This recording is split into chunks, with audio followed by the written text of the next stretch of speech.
बच्चों, आज हम कक्षा 12 का एक टॉपिक स्टार्ट कर रहे हैं, मानव में युग्मक जनन। तो देखिए कि जो युग्मक जनन है यह किसे कहते हैं। तो युग्मक जनन क्या है?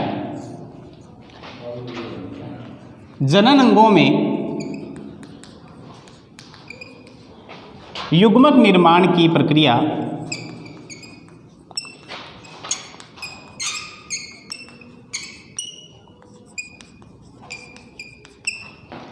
युग्मक जनन कहलाती है।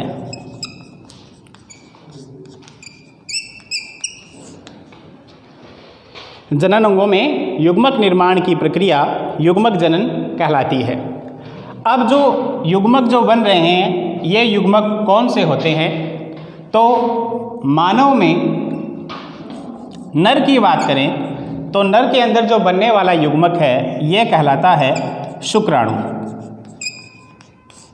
इसी प्रकार मानव के अंदर मादा में जो युग्मक बनता है वह कहलाता है अंडाणु। ठीक है, तो क्या कहेंगे कि मानव के जनन अंगों में युग्मक निर्माण की प्रक्रिया युग्मक जनन कहलाती है और मानव के अंदर नर के अंदर जो युग्मक बनते हैं वो शुक्राणु कहलाते हैं, जबकि मादा के अंदर जो युग्मक बनते हैं वो अंडाणु कहलाते हैं। अब जो शुक्राणु हैं यह इनके निर्माण की जो प्रक्रिया है वो कहलाती है शुक्र जनन, जबकि जनन अंगों के अंदर जो युग्मक बन रहे हैं जिनमें मादा युग्मक यदि अंडाणु बन रहा है तो वो प्रक्रिया कहलाएगी अंड जनन।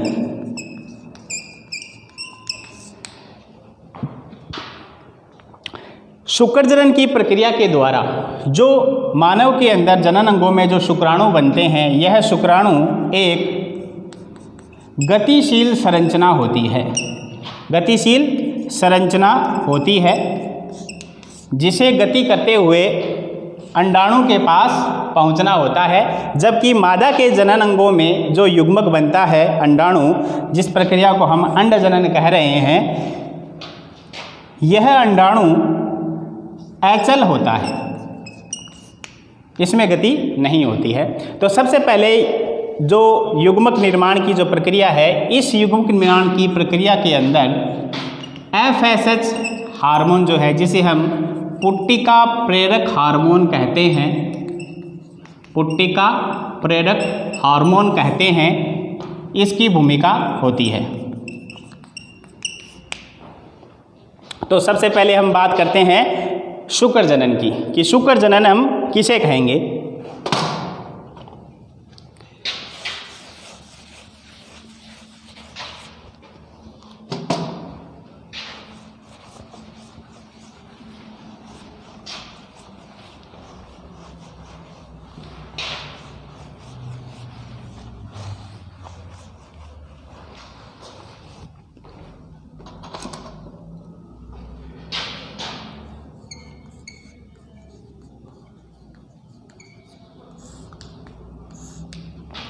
देखो, शुक्र जनन किसे कहेंगे कि जो नर है, नर के अंदर जो जनन अंग होते हैं, जिसके अंदर हम बात करें प्राथमिक जनन अंग की, जिसे कहा जाता है वृषण।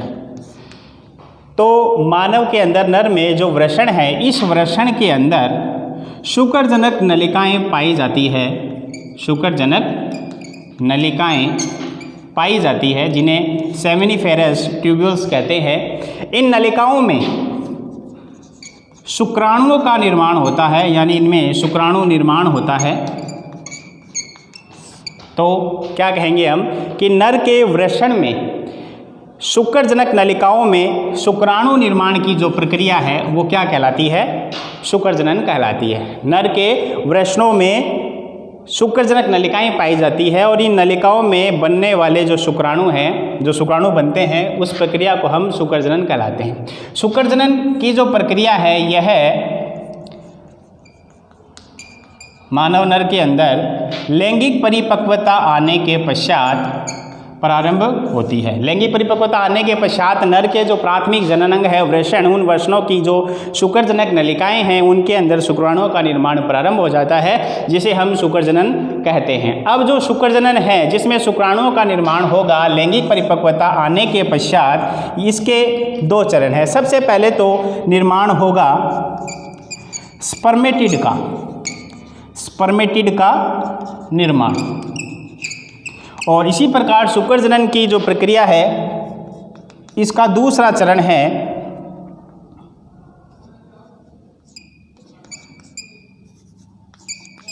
स्पर्मेटिड का शुक्राणु में रूपांतरण। तो शुक्रजनन की प्रक्रिया के अंदर 2 चरण हो गए। पहला चरण होगा स्पर्मेटिड का निर्माण, और स्पर्मेटिड का निर्माण होने के पश्चात जो स्पर्मेटिड है, इस स्पर्मेटिड का जो शुक्राणु है, गतिशील शुक्राणु है, उसके अंदर रूपांतरण हो जाएगा, और इस प्रकार से शुक्रजनन की प्रक्रिया है वो कंप्लीट होगी। तो सबसे पहले स्टार्ट करते हैं कि जो स्पर्मेटिड है उसका निर्माण शुक्रजनन की प्रक्रिया में किस प्रकार से होता है।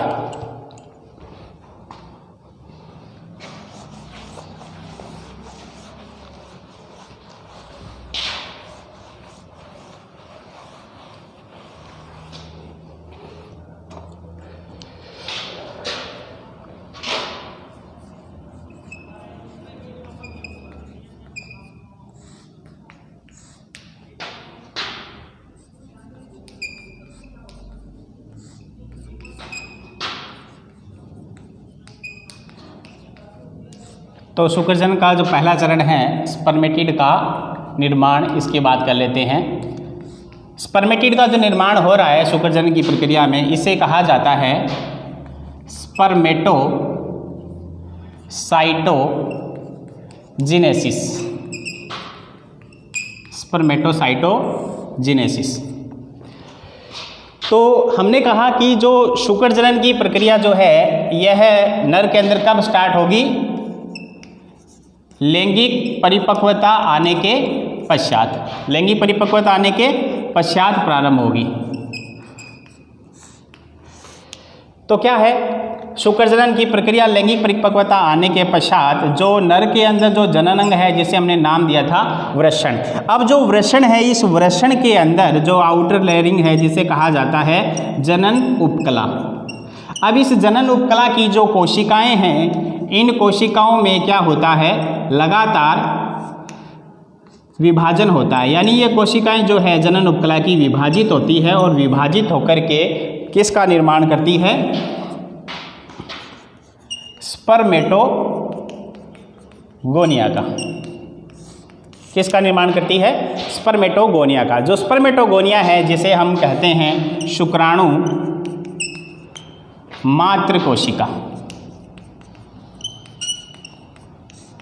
क्या कहते हैं? शुक्राणु मात्र कोशिका। तो स्पर्मेटिड का निर्माण है जिसे हमने कहा है स्पर्मेटोसाइटोजिनेसिस, जिसमें क्या होगा कि नर के अंदर जब लैंगिक परिपक्वता आती है तो उस दौरान उनके जो जनन अंग होते हैं, जैसे कि जो वृषण है उसके अंदर जनन उपकला पाई जाती है। उस जनन उपकला की कोशिकाएं विभाजित होकर के स्पर्मेटोगोनिया या शुक्राणु मात्र कोशिका का निर्माण करती है। अब जो शुक्रजनन की प्रक्रिया के अंदर जो स्पर्मेटिड का जो निर्माण होता है, इसके अंदर इसकी 3 अवस्थाएं होती है। पहला तो आएगा गुणन प्रावस्था, सेकंड आएगा वृद्धि प्रावस्था, और इसका थर्ड स्टेप हो जाएगा परिपक्व प्रावस्था।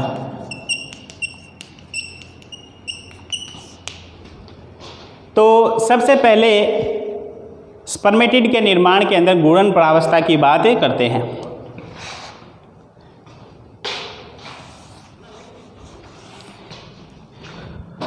तो गुणन प्रावस्था किसे कहेंगे? गुणन प्रावस्था हम कहेंगे कि नर के अंदर जब लैंगिक परिपक्वता आ जाएगी, उसके पश्चात नर के जो जननांग है जिसे हम वृषण कहते हैं, इन वृषणों की जनन उपकला जो है, इनके अंदर पाई जाने वाली कोशिकाएं लगातार विभाजित होगी, और विभाजित होकर के निर्माण करती है स्पर्मेटोगोनिया का।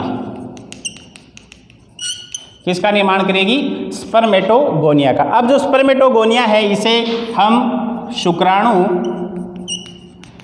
मात्र कोशिका भी कहते हैं, या फिर इसे पुंमणु जनन कोशिका भी कहा जाता है।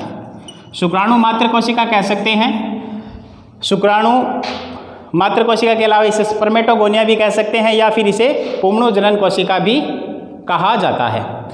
अब देखो क्या है कि जो स्पर्मेटोगोनिया जो है इसके अंदर लगातार समसूत्री विभाजन होते हैं, लगातार यानी बारंबार लगातार समसूत्री विभाजन होते रहते हैं, जिसके फलस्वरूप जो स्पर्मेटोगोनिया है इससे निर्माण होता है प्राथमिक शुक्राणु कोशिका का, प्राथमिक शुक्राणु कोशिका का निर्माण होता है। कैसे, देखिए,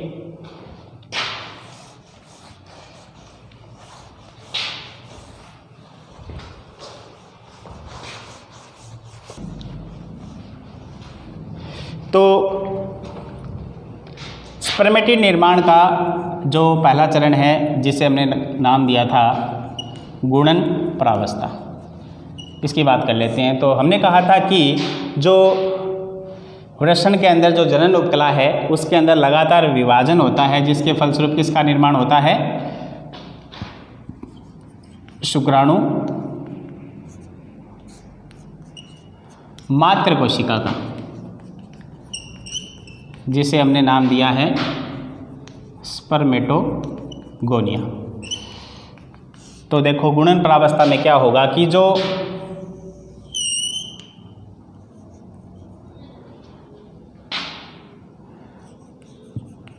स्पर्मेटोगोनिया जो है, इस स्पर्मेटोगोनिया के अंदर लगातार समसूत्री विभाजन होते हैं। कौन से विभाजन होंगे, समसूत्री विभाजन होंगे, जिसके फलस्वरूप ये कोशिकाएं लगातार विभाजित होती रहेगी। ये सभी कोशिकाएं द्विगुणित होती हैं। इन कोशिकाओं के विभाजन से जो अंतिम विभाजन होता है, इस अंतिम विभाजन के फलस्वरूप निर्माण होगा किसका, प्राथमिक शुक्राणु कोशिका का, प्राथमिक शुक्राणु कोशिका का निर्माण होगा किसके द्वारा, स्पर्मेटोगोनिया के द्वारा, जिसे हमने शुक्राणु मात्र कोशिका कहा था। कि जो गुणन प्रावस्था है, इस गुणन प्रावस्था के अंदर जो स्पर्मेटोगोनिया निर्मित होते हैं वृषण की जनन उपकला में समसूत्री विभाजन के द्वारा, इस स्पर्मेटोगोनिया के अंदर लगातार समसूत्री विभाजन के फलस्वरूप जब अंतिम विभाजन होता है, समसूत्री विभाजन होता है, उसके फलस्वरूप द्विगुणित प्राथमिक शुक्राणु कोशिका का निर्माण होता है। इस गुणन प्रावस्था के बाद में सेकंड प्रावस्था आती है वृद्धि प्रावस्था। कौन सी प्रावस्था आएगी, वृद्धि प्रावस्था आती है। इस प्रावस्था में क्या होता है, सेकंड फेज आ जाएगी वृद्धि प्रावस्था। तो इस प्रावस्था में क्या किया जाएगा कि जो स्पर्मेटोगोनिया के अंदर लगातार समसूत्री विभाजन हुए थे, और जब इस स्पर्मेटोगोनिया के अंदर अंतिम समसूत्री विभाजन होता है, जिसके फलस्वरूप प्राथमिक शुक्राणु कोशिका आती है, यह प्राथमिक कोशिका खुद को परिपक्व विभाजन के लिए तैयार करती है और इसका आकार है लगभग डबल हो जाता है, यानी इसका आकार जो है इसमें वृद्धि हो जाती है। ये किस में वृद्धि हो रही है, प्राथमिक शुक्राणु कोशिका के अंदर हो रही है, जो अपने आप को परिपक्व विभाजन के लिए तैयार करती है, जिसे हम कहते हैं वृद्धि प्रावस्था। वृद्धि प्रावस्था के पश्चात जो इसका स्पर्मेटिड के निर्माण का जो लास्ट स्टेप था, जिसे हमने नाम दिया था परिपक्व प्रावस्था, परिपक्व प्रावस्था के अंदर एंटर होंगे। तो देखते हैं कि परिपक्व प्रावस्था के अंदर क्या होता है।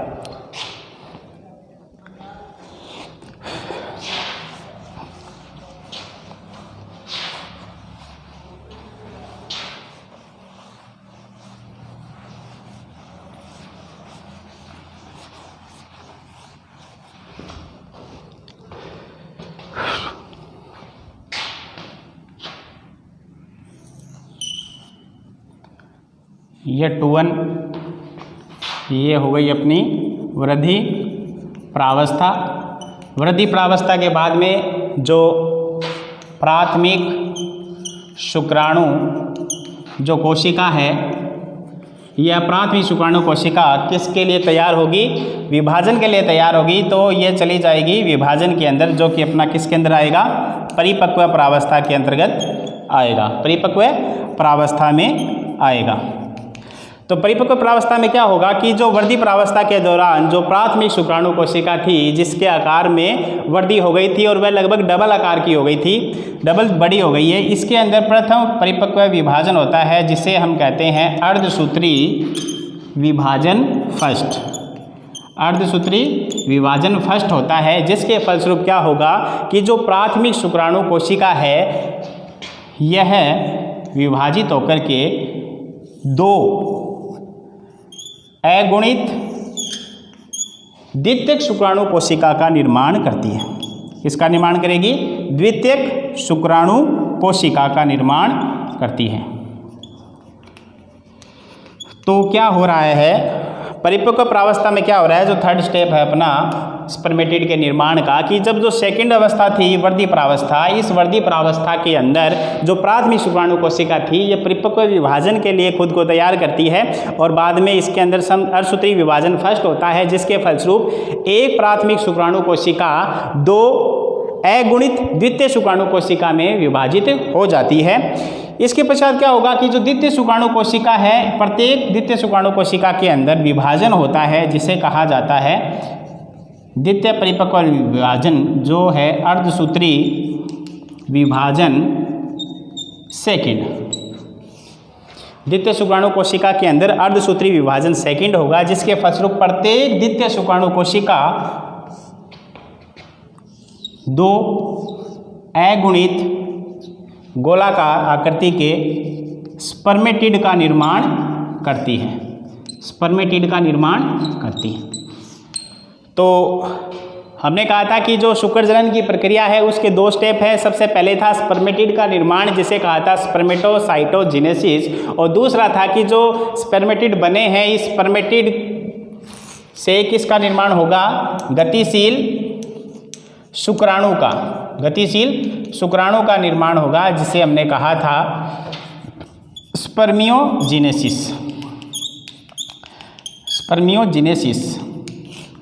तो देखो स्पर्मेटिड के निर्माण में परिपक्व प्रावस्था के अंत में अर्धसूत्री विभाजन होता है द्वितीय शुक्राणु कोशिका में, जिसके फलस्वरूप द्वितीय शुक्राणु कोशिका दो स्पर्मेटिड का निर्माण करती है। यानी फलस्वरूप क्या मतलब हो गया कि अर्धसूत्री विभाजन सेकंड जो है इसके फलस्वरूप प्रत्येक द्वितीय शुक्राणु कोशिका के द्वारा दो स्पर्मेटिड का निर्माण किया जाता है। इसी प्रकार जो दो द्वितीय शुक्राणु कोशिका है, इन दोनों द्वितीय शुक्राणु कोशिका के अंदर जब अर्धसूत्री विभाजन सेकंड होगा तो इनके फलस्वरूप 2 से 4 स्पर्मेटिड का निर्माण होगा। अब जो बनने वाले जो स्पर्मेटिड है यह गतिशील नहीं है, गोलाकार आकृति के हैं, तो इन स्पर्मेटिड के अंदर क्या होगा, विभेदन होता है, और इस विभेदन के फलस्वरूप यह गोलाकार जो स्पर्मेटिड है वो गतिशील शुक्राणु के अंदर बदल जाते हैं, और गोलाकार गतिहीन जो स्पर्मेटिड है इनका गतिशील शुक्राणु में बदलने की जो प्रक्रिया है वही क्या कहलाती है,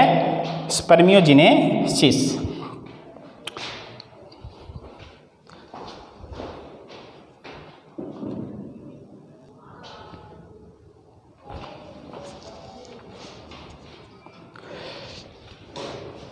तो शुक्रजनन की प्रक्रिया में पहला चरण स्पर्मेटिड का निर्माण था, जिसके अंदर 3 अवस्थाएं थी, गुणन प्रावस्था, वृद्धि प्रावस्था और परिपक्व प्रावस्था। परिपक्व प्रावस्था जब समाप्त होती है तब स्पर्मेटिड का निर्माण होता है। इसके बाद हमने पढ़ा था कि जो स्पर्मेटिड है वो किस में बदल जाता है, जो स्पर्मेटिड है यह अगतिशील होता है, जो कि स्पर्मेटिड का रूपांतरण होता है, किसके अंदर रूपांतरण होता है, शुक्राणु के अंदर। तो स्पर्मेटिड का रूपांतरण शुक्राणु में, जिस प्रक्रिया को हमने नाम दिया था स्पर्मियोजेनेसिस, स्पर्मियोजेनेसिस। तो एक्चुअल में स्पर्मियोजेनेसिस क्या है कि जो स्पर्मेटिड है, जो स्पर्मेटिड है यह स्पर्मेटिड जो है गतिशील नहीं है, और न ही इस स्पर्मेटिड के अंदर जो अंडाणु है, निषेचन की प्रक्रिया के दौरान जो शुक्राणु का अंडाणु तक पहुंचना होता है, जो अंडाणु है इस अंडाणु को निषेचित करने की क्षमता भी इसमें नहीं होती है। स्पर्मेटिड में अंडाणु को निषेचित करने की क्षमता नहीं होती है, तो यह जो स्पर्मेटिड है यह शुक्राणु में रूपांतरित हो जाता है, जिसे स्पर्मियोजेनेसिस कहा जाता है। तो इस दौरान क्या होता है कि सबसे पहले जब स्पर्मेटिड का रूपांतरण शुक्राणु में होता है तो कुछ प्रकार के परिवर्तन होते हैं, जिसमें से पहला परिवर्तन होता है केंद्रक में रूपांतरण। कि केंद्रक में क्या क्या बदलाव देखने को मिलते हैं। तो जो स्पर्मेटिड का जो केंद्रक है, इस केंद्रक के अंदर जो केंद्रक द्रव्य होता है, स्पर्मेटिड का जो केंद्रक है उसके अंदर जो केंद्रक द्रव्य पाया जाता है, इस केंद्रक द्रव्य से जो जल है, इस जल की मात्रा का क्या हो जाता है, निष्कासन हो जाता है। जल की मात्रा का क्या हो जाएगा, निष्कासन हो जाएगा। जब जल का निष्कासन हो जाएगा केंद्रक द्रव्य से, जिसके कारण जो केंद्रक द्रव्य है ये क्या हो जाएगा, सिकुड़ जाएगा। और सिकुड़ने के फलस्वरूप केंद्र द्रव्य के अंदर जो पाए जाते हैं गुणसूत्र, जो आनुवांशिक पदार्थ है गुणसूत्र, यह भी सिकुड़ कर एक छोटे स्थान में व्यवस्थित हो जाएगा। छोटे स्थान में क्या हो जाएगा, व्यवस्थित हो जाएगा।